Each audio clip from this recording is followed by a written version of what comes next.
Buenas noches, mi nombre es Antonio Mostacero. Bueno, como dicen los flyers, yo soy gerente de auditoría actualmente de la Sociedad de Auditoría de Belio Mostacero y Asociados.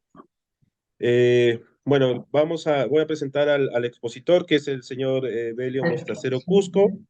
El señor Evelio es actualmente el socio fundador de la práctica de auditoría y asesoría empresarial de la Sociedad Evelio Mostacero y Asociados. Esta es una sociedad que actualmente nos dedicamos principalmente a auditorías del sector público. Eh, Tenemos una cartera bastante interesante con respecto a este tipo de auditorías. El señor Evelio además ha realizado estudios de posgrado en la Universidad Nacional de San Marcos, auditoría, ¿no? Sus estudios es con especialización en contabilidad y auditoría y además tiene estudios en diferentes universidades Perú relacionados a auditoría, finanzas, contabilidad, etc., etc., etc. Bueno, a tratar, el tema que se va a tratar en esta reunión es la materialidad o importancia relativa, el cual es una herramienta que todos nosotros, los auditores, ¿no? Y no auditores también, deberíamos conocer para poder eh, implementar en nuestras empresas para lograr una mejor planeamiento o planeación para poder aplicar una auditoría de manera eficiente, ¿no? Eso es con respecto a los auditores. Y como contadores también deberíamos conocer, ¿no? Para saber qué cosas son importantes y qué cosas no son importantes para el tema de los auditores, ¿no? Bueno, con este pequeño preámbulo, paso a que inicie su charla el señor Evelio Mostacero. Ok. Bueno, buenas noches. Mi nombre es Evelio Mostacero. Bueno, soy un accionista mayoritario de una empresa de auditora. Como lo dijo el presentador, lo que vamos a desarrollar en esta oportunidad es la materialidad en la auditoría de los estados financieros. Un término muy importantísimo para desarrollar una auditoría con un enfoque global, con un enfoque, digamos, metodológico, de tal manera que se enfoca, digamos, hacia una mejor eficiencia y eficacia de la auditoría.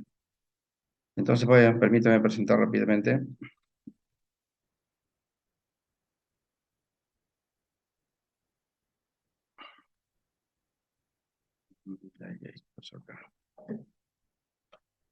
¿Se está viendo? ¿Se está viendo? ¿Me Sí, confirman? sí, sí, sí se ve, sí se ve, pero Perfecto. tiene que presentar las diapositivas. ¿No está presentando? No, lo tienes en opción todavía en la parte de arriba, en presentación de diapositivas o F5, me parece que se presenta. Espérate. F5. Ajá, ahí, está bien, ahí está. Ahí está. ¿Ahora? Perfecto, ¿Sí se ahí está está bien, viendo? se ve. Ok, Sí, se ve. muy bien. Como vemos, el tema se llama la materialidad en la auditoría a los estados financieros. Ok, y ahí tenemos la presentación, introducción. Queremos empezar por señalar que la NIA 320, denominada importancia relativa o materialidad en la planificación y ejecución de la auditoría, nos dice su párrafo 10. ¿Qué nos dice? Nos dice que al establecer la estrategia global de auditoría, el auditor determinará la importancia relativa a los estados financieros en su conjunto. Cuando habla de importancia relativa el párrafo 10 de la NIA 320, nos está refiriendo a la materialidad, ¿no? Es en otras palabras. Podemos señalar que una de las herramientas claves para el auditor en la ejecución de una auditoría es comprender, entender el concepto de importancia relativa o materialidad. Entendida este término como una magnitud que implica el nivel máximo de errores que si fuese mayor al determinado por el auditor, tendría consecuencias negativas para los usuarios de los estados financieros. Es decir, si se pasa de ese límite, prácticamente sería, ¿qué te podríamos decir? Y los que toman decisiones, digamos, los usuarios de los estados financieros, podrían ser negativos. Por lo tanto, es importantísimo tomar este monto material máximo de error que se puede tener un estado financiero. Con respecto a ¿pero qué entendemos por materialidad? Para el International Accounting Standard Board, el IASB, se entiende por materialidad, dice, son las omisiones o inexactitudes que pueden influir en las decisiones que los usuarios toman en base a los estados financieros, lo que les había estado diciendo. Por lo tanto, la materialidad depende de la magnitud y la naturaleza de la omisión o inexactitud, enjuiciadas en función a las circunstancias particulares en que se hayan producido. O sea, hay muchos factores por los cuales calificar una omisión o una inexactitud. En auditoría, la materialidad es el grado de error a partir del cual se considera que la imagen fiel, o sea, la confianza de las cuentas o de la información financiera, se encuentra distorsionada. En el desarrollo del trabajo de auditoría es prácticamente imposible revisar todas y cada una de las operaciones que realiza una empresa auditada. Como sabemos los auditores, ¿no? Es imposible que revisamos todas las operaciones que realiza una empresa. Por lo tanto, hay que dimensionarlo, hay que ponerle un límite, ¿cierto? Por lo que tampoco se pueden detectar la totalidad de los errores existentes. Así como no se pueden revisar, tampoco se pueden. Todas las operaciones, tampoco habría errores que no van a poder ser posibles ser detectados. Para realizar la auditoría en forma eficaz y asegurar que los errores no detectados no sean significativos, se necesita establecer un nivel de importancia relativa o materialidad en forma tal que le permita efectuar exitosamente una revisión de las operaciones que se van a verificar. Entonces, como me dice acá, la materialidad es el límite que podemos considerar, ¿no es cierto? Que a partir de hacia arriba ya es un estado financiero que no se encuentra bien presentado, o sea que no es razonable. Lo que la auditoría se persigue de manera general es que los estados financieros de una empresa estén presentados de modo razonable y por tanto sean confiables. Dos cosas que necesitan los estados financieros: confiabilidad y razonabilidad. Los estados financieros necesitan ser confiables y necesitan ser razonables. Sin embargo, la confiabilidad, digamos, por decirlo así, de la información financiera o de los estados financieros puede alcanzarse aun cuando los estados financieros contengan errores o incorrecciones, pero siempre y cuando, ahí está el siempre, que esos errores no sobrepasen los criterios de materialidad, o sea, el monto límite del que estamos hablando, determinados por el auditor, que si fuera el caso, como les estaba comentando, daría lugar a que los estados financieros se encuentren distorsionados. Encuentro un monto límite que, supongamos, 100.000 va a ser la materialidad. Ya de 100.000 para arriba, de errores no corregidos, es un estado financiero que ya no es razonable, ¿no? Que ya no es razonable, ¿no? Entonces, habría que buscar siempre ese monto máximo de errores que podría nosotros todavía, digamos, tenerlo en cuenta y evaluar nuestra opinión. En resumen, entonces, la materialidad se refiere a la cifra o a cifras determinadas por el auditor por debajo del nivel de importancia relativa establecido para los estados financieros en su conjunto, con el fin de reducir la probabilidad de que la suma de las incorrecciones no corregidas y no detectadas por auditoría superen la importancia relativa para los estados financieros en su conjunto. O sea, como le decía, lo que se pretende es determinar este nivel de importancia relativa o materialidad y que los errores que se podrían, digamos, que se puedan detectar estén por debajo de esa importancia relativa o de ese monto material. Aún así, estando por debajo del nivel de materialidad, el auditor recomienda sus correcciones. Recomienda sus correcciones a esos estados financieros para que esos estados financieros, digamos, estén sanos, estén bien presentados, sean razonables y de tal suerte que cuando uno emite un dictamen sea un dictamen confiable, ¿no? Un dictamen confiable y un dictamen, digamos, razonable. Pero ¿dónde proviene, digamos, cómo evaluar esa, digamos, esa materialidad? ¿Qué aspectos el auditor debe tenerlas en cuenta? Existe en la teoría dos vertientes de la materialidad, o sea, su evaluación, ¿no? Para poder fijar el monto material, ¿no? El monto cuantitativo. Hay dos vertientes, la vertiente cuantitativa y la vertiente cualitativa. O sea, dos cosas que hay que evaluar cuando determinemos la materialidad.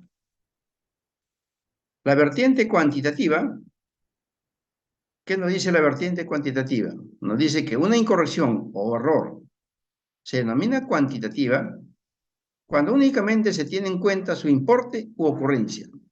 Es decir, para fijar la materialidad, solamente se tiene en cuenta su importe u ocurrencia, su importe monetario, ¿no? Un cálculo monetario. No tenemos en cuenta otros factores o factores cualitativos.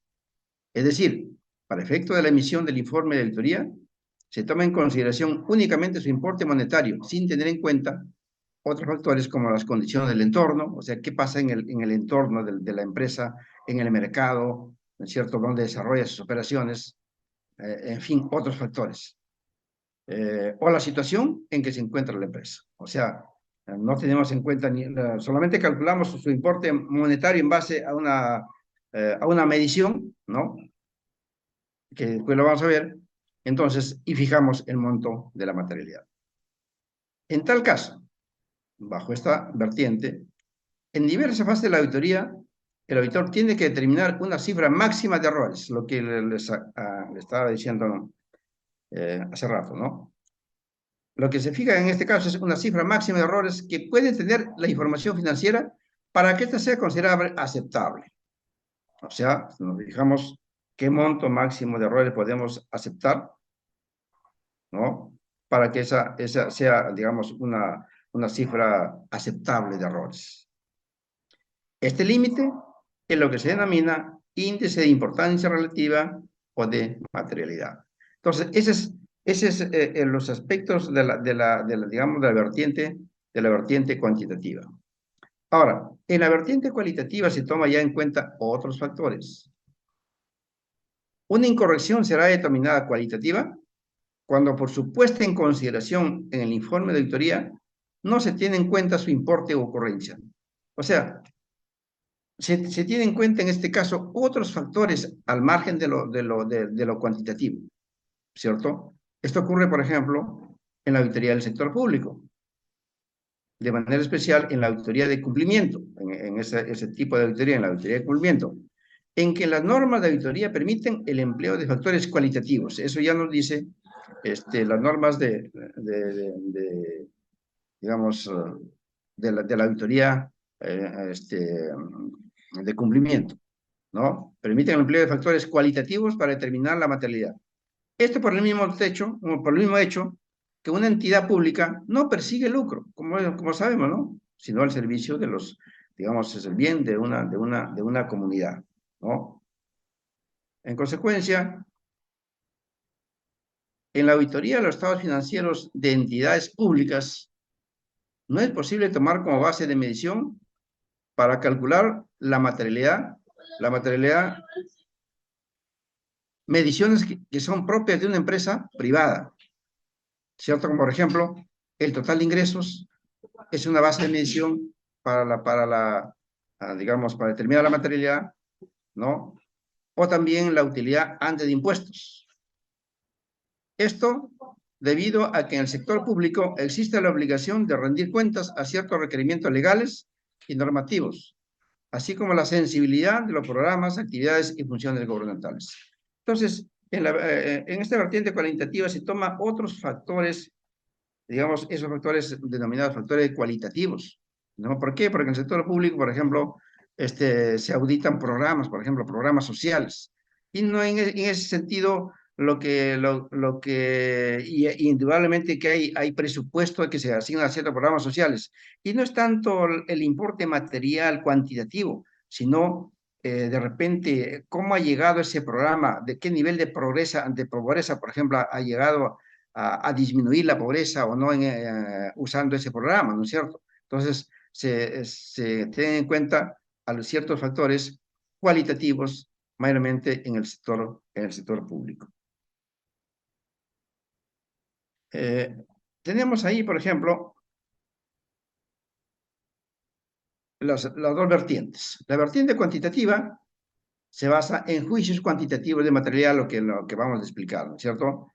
Y también tenemos, y sobre el cual se fija sobre un porcentaje, sobre alguna variable de los estados financieros. ¿Qué tipo de variable? Por ejemplo, el tirante de impuestos, puede ser los ingresos, el nivel de ingresos, puede ser el margen de utilidad, los ingresos brutos, etcétera, etcétera. Entonces, ese es digamos, en los juicios cuantitativos de materialidad. Se fija un porcentaje de una de esas variables, los ingresos, el patrimonio, etcétera, y ese sería el monto material, digamos, de los estados financieros. Esa es la vertiente cuantitativa. Sin embargo, como les digo, pueden existir incorrecciones por importes pequeños que sean significativos y por tanto inciden en las ediciones de los usuarios. Importe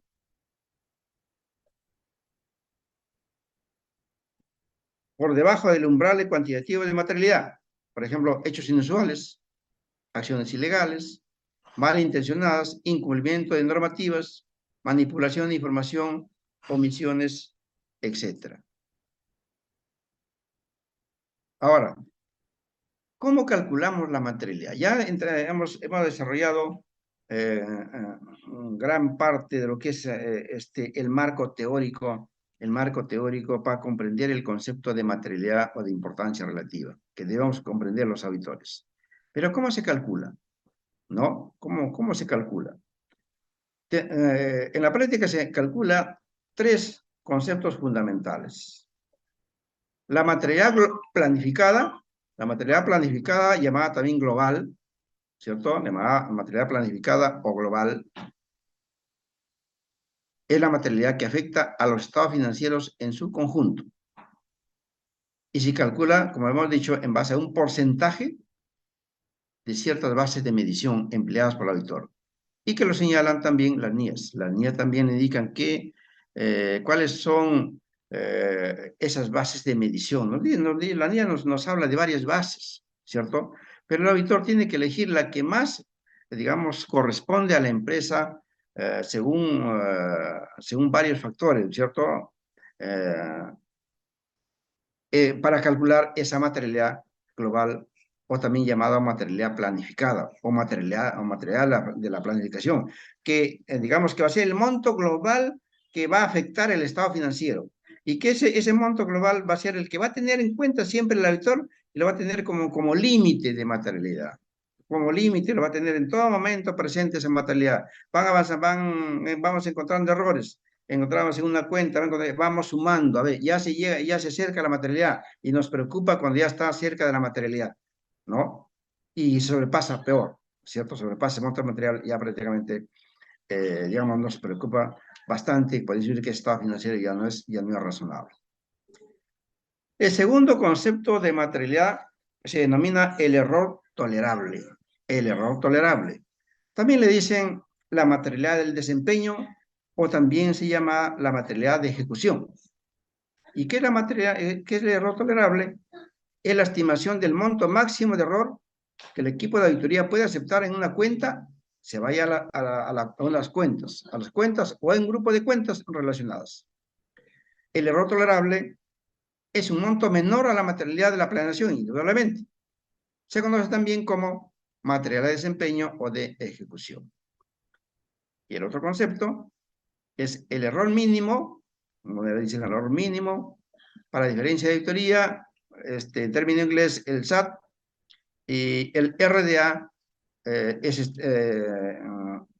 digamos, podríamos decirlo, es el término peruano que está en el Manual de Auditoría Financiera Gubernamental, que se denomina resumen de diferencia de auditoría. ¿Y qué es esto? Es el monto calculado de error mínimo que el auditor tendría en cuenta para efectos de acumulación de errores materiales. Es decir, este monto, ¿cómo lo entiendo? Es decir, si encuentro, supongamos que tu error mínimo va a ser 5.000 soles, se me ocurre, ¿no? Va a ser un monto, tienes un error mínimo, tú después de hacer todos tus cálculos, tienes un error mínimo de 5.000 soles. Pero cuando vas revisando y encuentras errores de 50 soles, de 20 soles, de 1.000 soles, están por debajo de ese error mínimo. Entonces, esos errores de 20, de 50, de 100 soles no son acumulables para efecto de la materialidad global.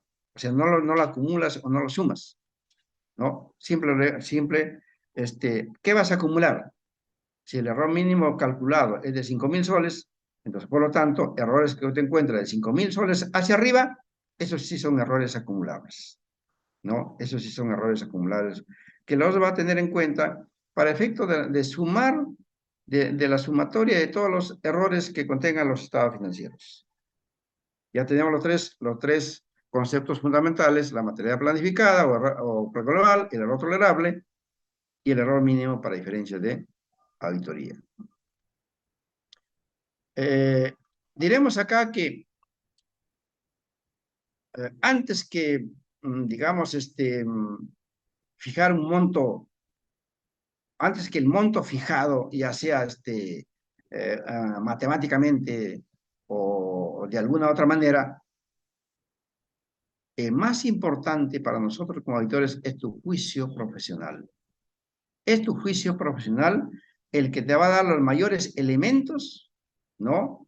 Para que tú determines primero la base de medición, ¿no? ¿Qué base de medición vas a emplear según la naturaleza de la empresa, según el tipo de empresa, etcétera? Mucho tiene que ver tu juicio profesional, tanto para escoger o seleccionar qué base de medición vas a utilizar, para esta empresa, ¿no? O qué porcentaje le vas a aplicar para determinar cuál es el monto material de los estados financieros. Por lo tanto, el juicio profesional del auditor juega un papel muy importante. Esto le permite realizar un análisis cualitativo y cuantitativo en la empresa a ser auditada. Y acá tenemos un cuadro donde tenemos las bases. Acá tenemos en esta matriz 3 columnas, ¿no? Pero en la primera columna nos va a indicar la base de medición, ¿no? En el segundo, el rango que va a utilizar el auditor de porcentaje para empresas del sector público y el rango para entidades del sector público. Hay dos cosas: empresas y entidades del sector público. Ahí tenemos varias bases de medición, al cuales tú, una vez seleccionado, le vas a aplicar el porcentaje según estamos indicando en la diapositiva. Por ejemplo, una base de medición es utilizar la utilidad antes de impuestos. Esta utilidad antes de impuestos se encuentra entre el 5 al 10% de rango. O sea, tú puedes utilizar el rango mínimo, que es el 5, o el rango máximo, que es el 10. Pero ese caso es para las empresas, del sector público, ¿no es cierto? Y en caso se trata de entidades del sector público, como le decíamos en la exposición, ahí no se emplea esta base de medición. Porque una entidad, tales como el gobierno regional, municipalidades, etcétera, etcétera, no son entidades privadas, no persiguen el lucro, no persiguen el lucro. Por lo tanto, se entiende que ahí acá no encontramos utilidades, no debemos encontrar utilidades. Por lo tanto, no es aplicable, ¿no? No es aplicable para entidades del sector público. Otra base de medición son los ingresos, ¿no? Los ingresos totales. Y el rango para empresas oscila entre el 0,5 y el 3%. Y para las entidades gubernamentales o entidades públicas no es aplicable, tal como lo señala ahí. Otra base de medición es la ejecución de ingresos y gastos. Ejecución de ingresos y gastos. ¿Cuánto se ha ejecutado tanto de ingresos como en gastos? Oscila entre el 0,25 y el 3%. Rango mínimo 0,25 y el rango máximo el 3%. Ahora, ¿por qué sí se aplica para entidades del sector público? Porque como digamos, estamos hablando acá de empresas estatales y entidades estatales. Ambas cuentan con presupuestos, ¿cierto? Con presupuestos.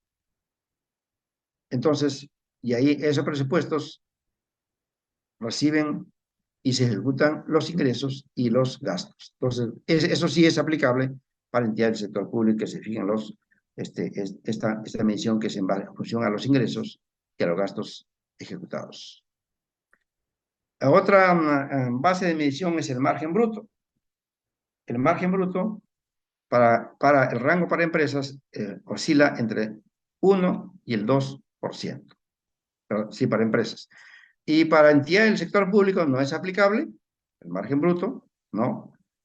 Hay otra margen de medición, el EBITDA. El EBITDA es una, digamos, una variable macroeconómica. Y en ese caso empleamos, el rango es entre 2 al 5% para empresas y no aplicable para entidades del sector público. También se estila emplear el patrimonio, ¿no? El patrimonio que es aplicable también para empresas. ¿Por qué, ¿por qué podemos emplear esta variable? ¿Qué pasa si no encuentras utilidades en esta empresa? Esa base no la vas a aplicar, ¿cierto?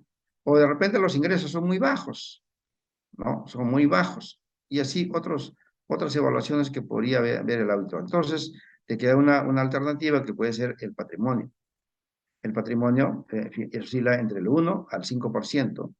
Igual también para las entidades del sector público, también puede utilizar el patrimonio. Claro, gobiernos regionales, en las universidades, tú puedes emplear el monto de su patrimonio.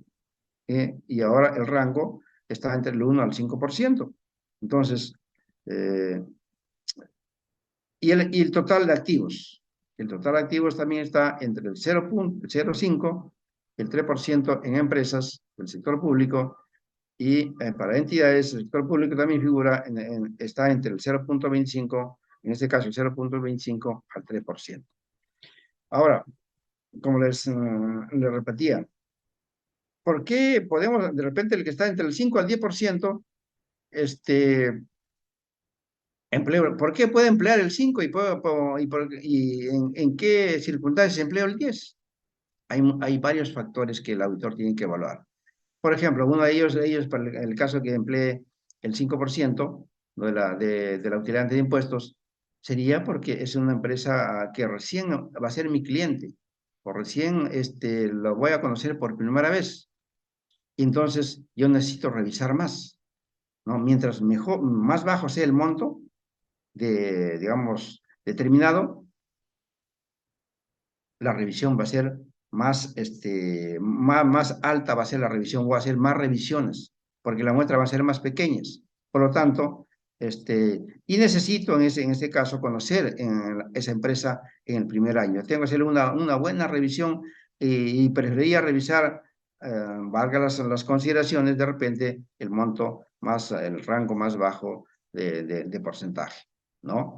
Y cuando ya en el siguiente año, cuando si vuelvo a auditar esa misma empresa, entonces ya puedo fijar, me puedo ir un poco más alto las muestras, digamos, eh, eh, voy a permitir que mis cuentas sean más altas, mis muestras sean más altas. Entonces, ¿por qué? Porque ya conozco a la empresa el año pasado, ya lo conozco, ya sé dónde están sus falencias, ¿cierto? Entonces, eso es, o sea, el auditor puede decidir entre esos dos rangos. Indudablemente que tiene que demostrar y tiene que, digamos, explicar por qué empleó tal medición y el por qué empleó tal porcentaje. ¿Cómo empleamos esos cálculos? ¿Cómo calculamos ya? Pues vamos a hacer la parte, digamos, práctica. Elegido ya el monto material en base a uno de esos porcentajes, ahora me toca elegir el cálculo del error tolerable. ¿Cómo elegimos ese cálculo del error tolerable? O materialidad de desempeño o ejecución. Como se dice acá, se conoce también como materialidad de desempeño o de ejecución y se establece para deducir a un nivel apropiadamente bajo la probabilidad de que el conjunto de incorrecciones no corregidos y no detectados exceda la materialidad de planeación. Se calcula tomando como referencia también dos rangos. Podría ser el 50% de la materialidad global o el 75% de esa materialidad global o materialidad planificada. Y ahí tenemos, por ejemplo, el otro es el cálculo mínimo, el cálculo de error mínimo para diferencia de auditoría, el SAT o el RDA. ¿Cómo lo calculamos? Cuando el error tolerable se ha establecido en un 50% de la materialidad planificada, el error mínimo lo calculo sobre el 5% de esa materialidad planificada. Y si el error tolerable lo ha establecido en el 75% de la materialidad planificada, lo calculo en base al 31% de el 3% de esa materialidad planificada. Y un poco ya entrando al caso práctico. Aquí tenemos una empresa netamente cajamarquina que se llama Sedacaj, una empresa de agua, ¿no? Una EPS, ¿no? Empresa de agua potable. Y acá tenemos la presentación de esta empresa y vemos ahí todo el año comparativo 2020 y 2021. Y ya tenemos sus porcentajes, ¿no es cierto? Sus porcentajes digamos, de presentación de cada uno de los rubros. El efectivo, equivalente efectivo, cuenta por cobrar, cuenta por cobrar diversas, existencia, etcétera, etcétera. O sea, este es mi insumo para poder calcular mi materialidad, digamos, el estado de situación financiera y el estado de resultados, ¿no?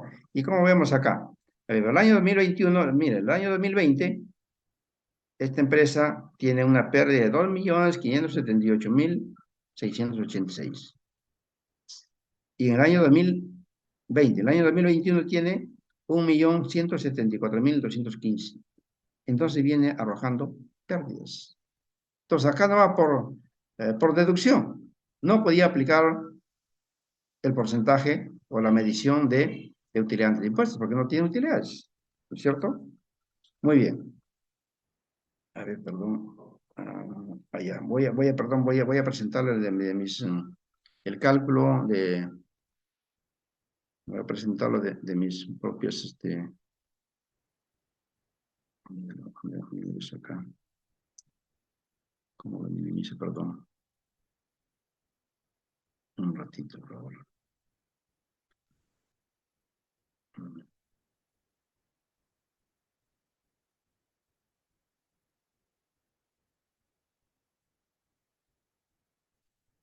Ahí está.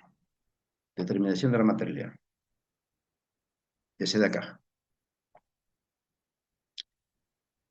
Ahí tenemos. Ya hemos visto que la empresa no tiene utilidades. Entonces, no es aplicable la utilidad de impuestos. Por lo tanto, en base a juicios, digamos, del auditor, ¿no?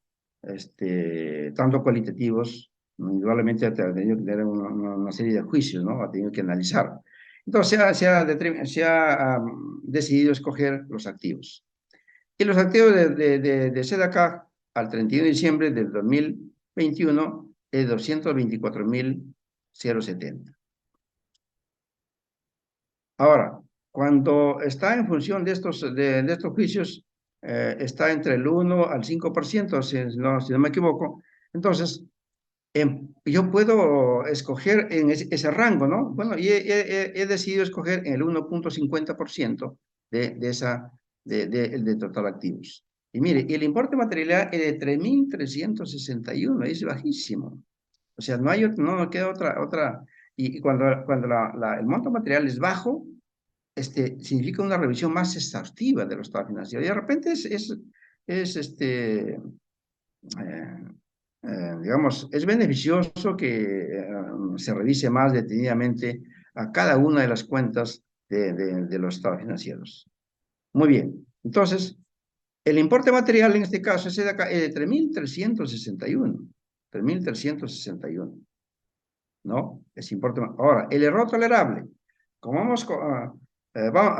también lo hemos determinado en el 50% del monto, del monto material, del monto planificado. Entonces, el 50% de 3.361 es 1.681. 1.681. ¿Y para qué me va a servir esta cuenta, este importe de 1.681? Prácticamente es como es la materialidad, hemos dicho, la materialidad de desempeño, la materialidad de ejecución, es el monto es el monto que me va a guiar, es el monto que me va a guiar para escoger qué cuentas son revisables y qué cuentas no son revisables. Entonces, yo voy al estado financiero y selecciono cuentas significativas o revisables y cuentas no significativas. Es decir, aquellas cuentas cuyo importe o saldo al 31 de diciembre sea de 1.681 hacia arriba, ¿no? Mayores o iguales a 1.681, son cuentas revisables, cuentas auditables, porque así lo he determinado la materialidad, porque también la materialidad global es baja, ¿cierto? Es baja, ¿no? Y 1.681, yo creo que cualquier saldo de una pequeña empresa de una cuenta de una pequeña empresa tiene ese monto, ¿no? Y fíjese cómo ha salido de SEDACA, que es una empresa medianamente grande, ¿no? Ahora, el monto de errores mínimo se calcula en base a un porcentaje de la materialidad planificada. Y en este caso, como hemos seleccionado el 50, se aplicamos el 5%. El 5% de la materialidad planificada es igual a 168 soles. ¿Qué nos va a guiar este monto de 168? Los errores mínimos que voy a ir acumulando. Significa que este monto, igual o superior a errores encontrados, iguales superiores a este monto, lo vamos a ir acumulando para encontrar los 3.600, para llegar a 3.361, que es el importe global. Y creo que, ahora, errores que sea por debajo de eso, por ejemplo, de 5 soles, 20 soles, ya pues no lo tengo en cuenta, ¿no? Pero estos errores iguales o mayores a 168, sí tengo que ir acumulándolos. A ver. Entonces aquí se emplea las marcas para poder explicar, ¿no? Cómo hemos llegado a determinar, aquí está su papel de trabajo en relación digamos, a la tabla para poder justificar las consideraciones cualitativas, por ejemplo, de la materialidad. De la materialidad. Por ejemplo, aquí decimos, tal como hemos explicado en el punto 1, para determinar nuestra materialidad final hemos estimado que la base razonable es el importe de activos totales general por la compañía, indudablemente porque no tenemos utilidad de impuestos. De acuerdo con lo sugerido por la metodología de nosotros como firma, con respecto a las entidades públicas, como se da acá, fijamos la materialidad de acuerdo con nuestro juicio profesional en un rango del 1.5% del total de activos al 31 de diciembre de 2021, esto debido a los siguientes criterios. A, es un cliente que no figura en la lista de bolsa de valores de Lima. Es un cliente público que se encuentra en una industria regulada por el gobierno. Claro, esa es otra consideración para fijar una consideración cualitativa. Es una entidad regulada por el gobierno. Teniendo en cuenta nuestra comprensión del negocio y la industria de la compañía, nuestra experiencia y juicio profesional, creemos que los usuarios estado financiero de SEDACA se enfocarían en la utilidad, eso inicialmente, ¿no? Sin embargo, esta empresa pública no viene generando utilidades en los últimos años, por lo que tuvimos que buscar otras bases y consideramos que los activos totales es la base apropiada. Creemos que establecer la materialidad planificada por encima del 1.5% sería inconsistente con las perspectivas que los usuarios de los estados financieros, como se ha indicado anteriormente. Evaluación de la materialidad, ahí tenemos los porcentajes, el error tolerable, tenemos el calculado, hemos dicho el 50% de la materialidad planificada, el monto mínimo de error tolerable, estamos explicando. Y bueno, también la NIA nos dice que debemos ir reevaluando la materialidad. Podría ser que, digamos, en el camino, puede ser que sea muy baja la materialidad o muy alta. Entonces tenemos que ir ajustándola a las circunstancias, ¿no? Ajustando las circunstancias para que, digamos, generemos un mayor valor agregado a la auditoría, de tal manera que nuestra opinión sea digamos, la más razonable posible y nuestro riesgo de auditoría sea el más bajo. Bien, creo que el tiempo también es oro, entonces dejamos un espacio para poder hacer las preguntas o digamos, que se tengan por conveniente. No sé si paso la voz Sí, al moderador. Por favor. sí, a ver, señor Belio, acá en el Facebook hay Ok. algunas preguntas, ¿sí? Vamos Sí, a intentar eh, contestarlas, ¿no? Primero, una de las primeras preguntas que llegué a leer, perdón. Deme un segundo, por favor. Ya, ok. Ya, nos dice, la primera pregunta es, ¿a qué se denomina, del señor José Ramírez Carbonell, a ok, qué se denomina razonabilidad de un estado financiero? ok, perfecto. El término es una discusión larga, porque voy a tratar de explicarlo lo más lógicamente posible o lo más simple posible, ¿no? Eh, Razonabilidad se entiende eh, por algo, digamos, que está o sea, está dentro de la razón, ¿no? Está dentro de la razón. ¿Cómo así? Como un ejemplo. Cuando uno, por ejemplo, elige un porcentaje de depreciación, ¿no es cierto? Un porcentaje de depreciación de un equipo de activo fijo, de un equipo, ¿no es cierto? De inmueble, maquinaria, equipo. Vamos a poner una camioneta, ¿no es cierto? Una camioneta 4x4. Si depende del uso que se le da a esa camioneta. Si, por ejemplo, si lo empleamos para oficinas, para el uso de menester en la oficina, elegir, creo yo, un 20, se estima, digamos, en base a la vida útil, y la vida útil es de 5 años, por lo tanto, le precio el 5%.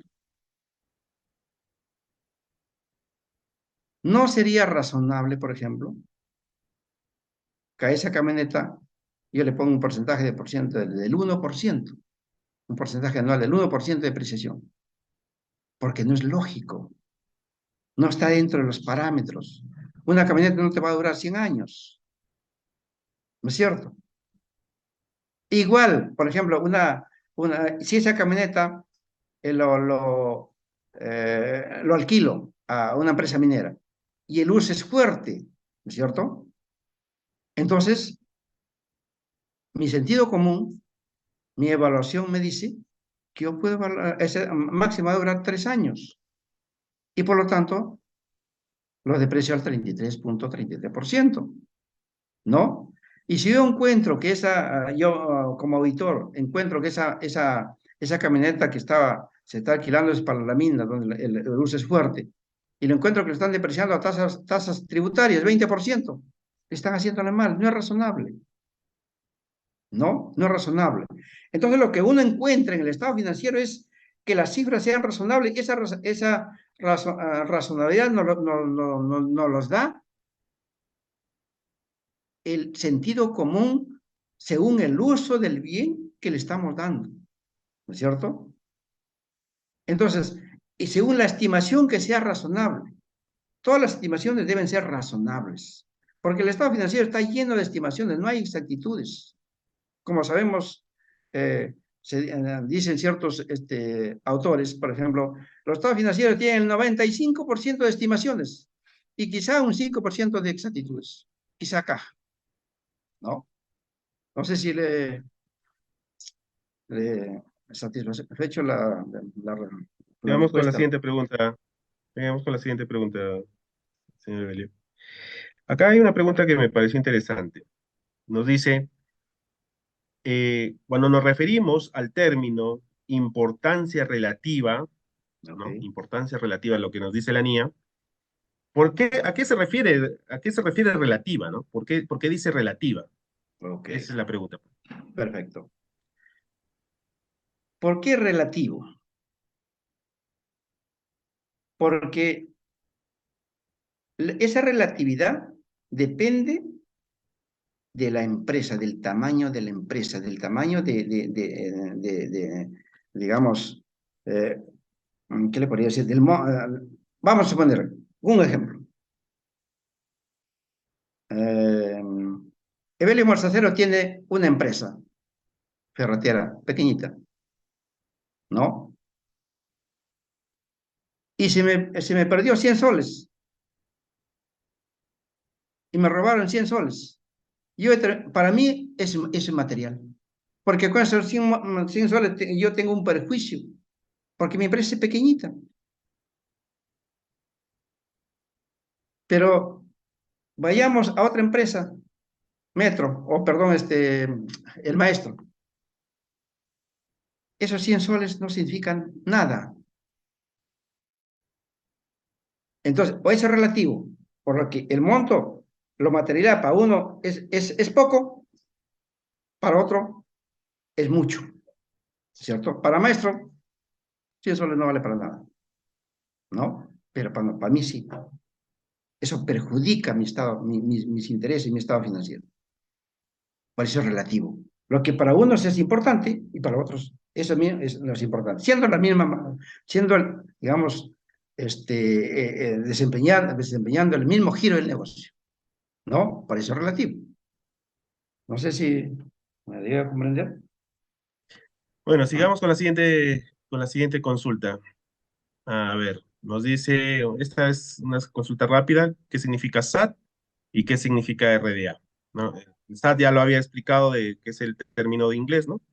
Que Sí. es de Summary Audit Difference y el Ujú. RDA. El RDA, o sea, ambos es encontrar el error mínimo, ¿no es cierto? Es el error mínimo de errores que van a ser acumulables. Es decir, eso depende del monto de la materialidad global fijada, ¿no? Sí, como le decía en la explicación, si para una empresa, para de acá hemos visto que el error mínimo es bajísimo, 168 soles, ¿cierto? Es decir, errores que yo encuentre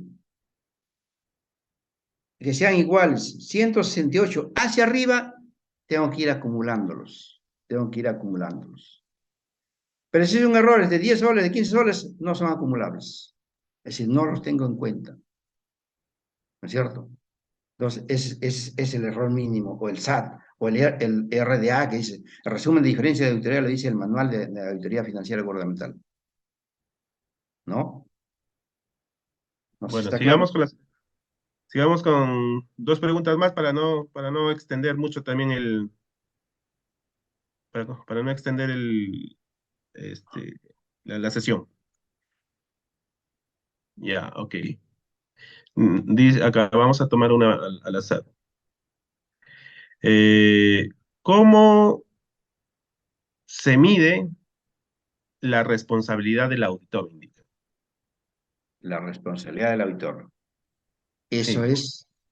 la responsabilidad del auditor está fijada por la NIA 240, ¿cierto? Está fijada por la NIA 240. Se le llama eso riesgo del auditor, ¿cierto? Se le llama técnicamente, se dice, el riesgo de no detección, ¿cierto? El riesgo de no detección. ¿Qué es el riesgo de no detección? Es aquel riesgo en el cual el auditor no ha aplicado buenos procedimientos de auditoría y por lo tanto no ha hecho una buena auditoría y no ha detectado errores o fraudes o irregularidades. ¿Por qué? No ha aplicado buenos procedimientos, no ha evaluado bien los riesgos y por lo tanto ha hecho malos procedimientos. ¿No es cierto? Ahora, en cuanto a su responsabilidad, la NIA también nos habla claramente. La responsabilidad del auditor está en que no ha cumplido éticamente sus normas, no ha aplicado, o sea, no ha establecido un control de calidad en base a las normas de auditoría y, digamos, y de repente ha emitido una opinión afirmativa sobre los estados financieros, habiendo sido de otra manera. De repente no tiene ni papel de trabajo, ¿cierto? No ha aplicado bien sus muestras, no ha aplicado sus pruebas de auditoría, ahí asume responsabilidad. Ahí está asumiendo responsabilidad. Pero un auditor que ha aplicado bien sus muestras, ha aplicado bien sus procedimientos y sin embargo no ha encontrado errores, su responsabilidad disminuye, ¿no? Su responsabilidad disminuye bastante, ¿no? Eso se puede demostrar incluso ante el juez, que él ha cumplido con todos los procedimientos de auditoría y por lo tanto no sería responsable aun cuando se haya declarado un fraude. ¿Me va a entender? O sea, el auditor es responsable por su opinión, pero no por el estado financiero. Muy bien, vamos creo que ya con la última pregunta, ya faltando 3 minutos para las 8, ¿sí? Bueno, no entiendo muy bien. Esta dice, ¿en cuánto tiempo se debe acumular los errores? Sí, ¿en cuánto tiempo se debe acumular los errores? Déjeme Supongo que entenderlo. debe estar refiriéndose a